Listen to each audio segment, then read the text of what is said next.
Assalamualaikum warahmatullahi wabarakatuh. Alhamdulillahirabbil alamin wassalatu wassalamu ala asrofil anbiya'i wal mursalin sayyidina wa maulana Muhammadin wa ala alihi wa sahbihi wa barik wa sallim ajma'in, amma ba'd. Melanjutkan kajian kita setiap pagi tentang akhlaknya, tentang haliyahnya para wali-wali Allah. Kemarin kita sampai kepada ceritanya Asy-Syaikh Sari As-Saqati. Kemudian pagi ini kita akan membaca sejarah hidup Sayyidi Syekh Muhammad Al-Bukhari radhiyallahu anhu. Wa nafa'ana bi ulumihi wa akhlaqihi, amin. Beliau hidup pada tahun 194 sampai 256 Hijriah. Jadi masa hidup beliau Imam Bukhari ini adalah sekitar 5 kurun dari para imam-imam mazhab.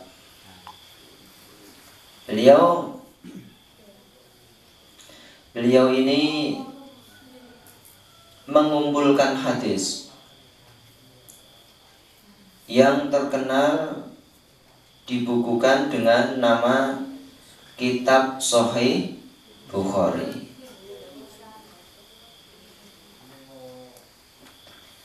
Ini menjadi dasar hukum seluruh umat Islam, karena ketika Sahih Bukhari ini derajatnya dianggap paling tinggi dibandingkan dengan kitab-kitab yang lain tentang masalah kesahihan sanadnya.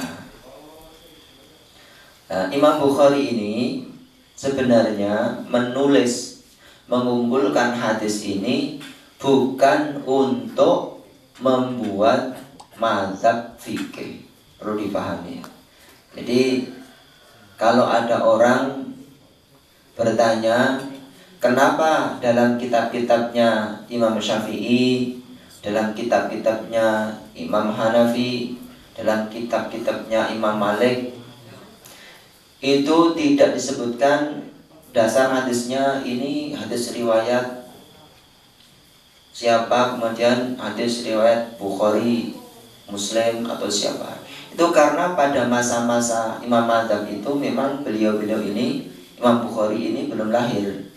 Jadi sekitar 150 tahun setelah kehidupan para imam-imam madzhab. Jadi sangat salah ketika kita menyalahkan fikih dari salah satu mazhab, entah itu mazhab Syafi'i, entah itu mazhab Maliki atau apa, hanya dengan dasar karena tidak ada di Sahih Bukhari.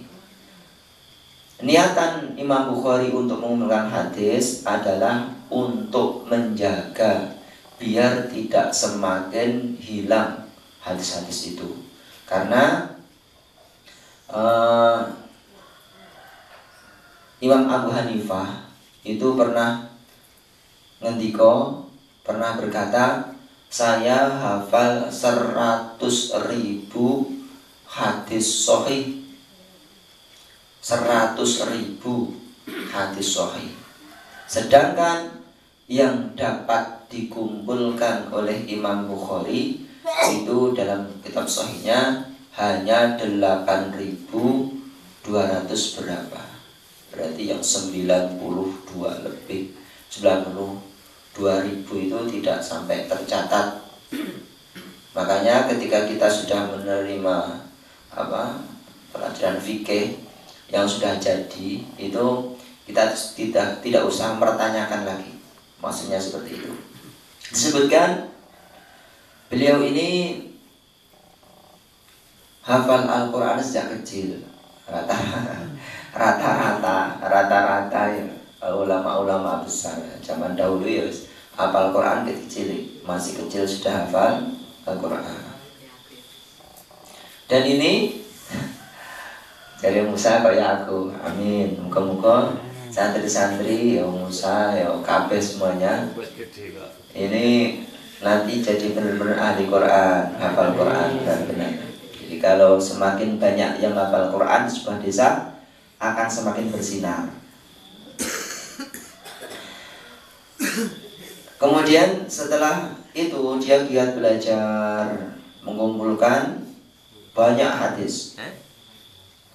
Kemudian beliau saring dalam menjadi satu buku yang disebut Sahih Bukhari, yang sebagai standar umat Islam yang paling sahih setelah Al-Quran. Ini jasa peninggalan dari beliau yang sangat agung, luar biasa. Disebutkan bahwasanya setiap beliau ini menulis satu hadis, itu beliau ini menjalankan sholat 2 rakaat sebagai wujud rasa syukur kepada Allah Subhanahu wa taala. Wah, ini bagus. Kok ono santri ngapalno Quran oleh saayat, langsung wah, alhamdulillah wis oleh saayat. Contohnya amma yatasaalun. Oh, wis apa nih? Langsung syukur sholat 2 rakaat. Karena Al-Fatihah maca amma yatasaalun. Ya ruko pada rakaat kedua amma yatasaalun. Oh, ini rasa syukur karena Gusti Allah tenanan. Oh, insya Allah lancar terus ya yakin berkahnya. Nek ora ya salaman, umpamanya salaman. Kemudian wah alhamdulillah dapat salaman, yuk tinggal sholat. Itu bagus banget. Dengan niat rasa syukur dan ngasani Allah Subhanahu wa taala sudah diberi kesempatan untuk hafal. Kitab Sahih Bukhari ini dari zaman dulu sampai sekarang ini dibaca secara berjamaah. Jenengane rohah. Rohah itu membaca kitab Sahih Bukhari sekalian sak sanadnya. Menurut keterangan dari para ulama, Pak Sinuddin itu mengatakan kalau orang membaca Sahih Bukhari maka pintu langit akan terbuka. Disebutkan orang-orang yang ada dalam sanad hadis itu disebutkan namanya saja itu sudah terbuka pintu langit berkah. Bisa untuk, makanya ketika itu terbuka kemudian berdoa maka ijabah berkah. Bisa istilahnya menangkal musibah sama Allah, tarik lagi musibah yang sudah ditetapkan.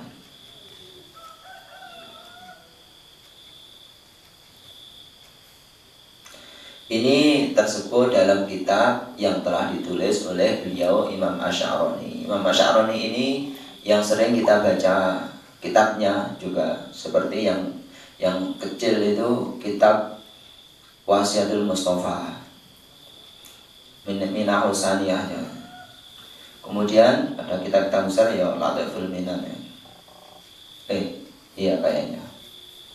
Kemudian terkenal beliau ini setiap malam beliau belajar, kemudian tidur sebentar. Jadi setiap malam beliau tidur sebentar, kemudian bangun, sholat 13 rakaat beserta witirnya. Jadi jumlah yang dia lakukan sholat sunnah setiap malam itu hanya 13 rakaat saja.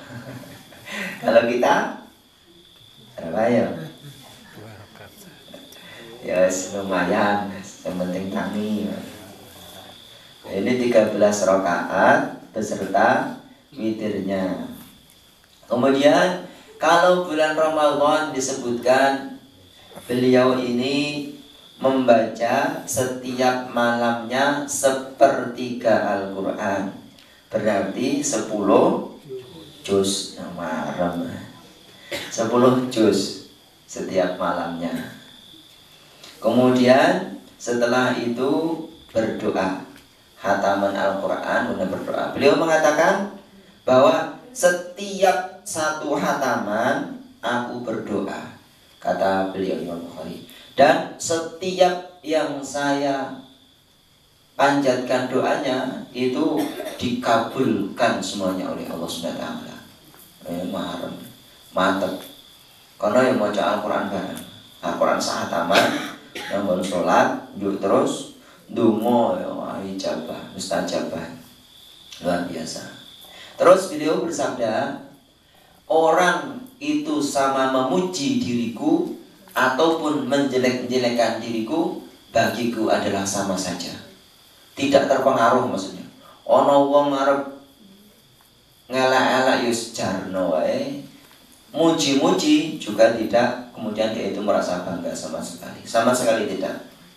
Kemudian beliau bersabda, sebab kenapa saya seperti itu, dinyak yora popo, dipuji yora kemaki, yora sombong, karena aku ingin bertemu dengan Allah, maksudnya besok ketika mati dalam keadaan bebas dari segala tuntutan, bahwa aku ini tidak pernah membicarakan kejelekan orang lain. Oh, ini luar biasa. Tidak pernah membicarakan kejelekan orang lain. Oh, ini luar biasa. Kalau seandainya saya pernah baca sebuah keterangan, kalau ada orang selama 40 hari, minimal 40 hari, tidak membicarakan kejelekan sesama muslim, maka orang ini berpotensi menjadi wali Allah, menjadi kasih Allah. Ini coba saja. Pokoknya ojo 40 hari berpotensi. Kalau wali-wali ya tidak sampai selamanya. Kalau benar-benar tidak membicarakan kekurangan, kejelekan orang lain, jajal, orang rasani ya. Orang rasani selama 40 dino. Wong kok mesti wong itu wali banget tuh. Jajal. Kita latih. Semoga kita diberi kekuatan Allah SWT bisa meniru keberkahan, kelunturan ilmunipun, akhlakipun beliau-beliau yang kita baca niki, khususon Imam Muhammad Al-Bukhari radhiyallahu anhu. Wa nafa'ana bi ilmihi wa barakatihi wa akhlaqihi, amin. Al-Fatihah. A'udzu billahi minasyaitonir rajim. Bismillahirrahmanirrahim. Alhamdulillahirabbil alamin. Ar-Rahmanir Rahim. Maliki yaumiddin. Iyyaka na'budu wa iyyaka nasta'in. Ihdinas siratal mustaqim. Siratal ladzina an'amta 'alaihim ghairil maghdubi 'alaihim waladdallin. Amin. Subhanakallahumma wa bihamdika asyhadu an la ilaha illa anta astaghfiruka wa atubu ilaik. Assalamualaikum warahmatullahi wabarakatuh.